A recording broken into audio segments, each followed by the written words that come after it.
এইভাবে কাপড় ভাঁজ করার সঠিক পদ্ধতি, যা পরিপাটি থাকে এবং এলোমেলো হয় না। ছোট আকারের ডাউন জ্যাকেট ভাঁজ করার পদ্ধতি বাড়ি ফেরার প্রস্তুতিতে কাজে লাগবে এবং জায়গা বাঁচবে।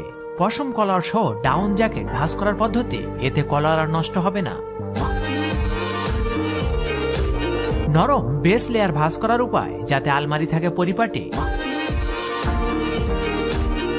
পুরুষদের উলের সোয়েটার এমন ভাবে ভাঁজ করুন যাতে কলার ক্ষতিগ্রস্ত না হয়। উলের পোশাক ভাঁজ করার মাধ্যমে পরিপাটি রাখা যায়, সহজে নেওয়া ও রাখার সুবিধা হয়। শীতের অন্তর্বাস এমন ভাবে ভাঁজ করুন যাতে ওপরে এবং নিচের অংশ একসাথে থাকে এবং আলাদা খুঁজতে না হয়। ক্যাজুয়াল প্যান্ট ভাঁজ করার কৌশল, যা জায়গা বাছায় এবং সহজে খুঁজে পাওয়া যায়। মোটা জ্যাকেট বইয়ের মতো করে ভাঁজ করুন, দেখলে সবাই প্রশংসা করবে। লম্বা ডাউন জ্যাকেট এমন ভাবে ভাঁজ করুন যাতে ছড়িয়ে না যায় এবং কম জায়গা লাগে। মোটা ঘুমের পোশাক ভাঁজ করার সহজ উপায়, যা আলমারিকে গুছিয়ে রাখে। এতদিন কেন মোজা হারিয়ে যেত তা বুঝতে পারবেন এই সংরক্ষণ পদ্ধতিতে। দেরি না করে শিখে নিন।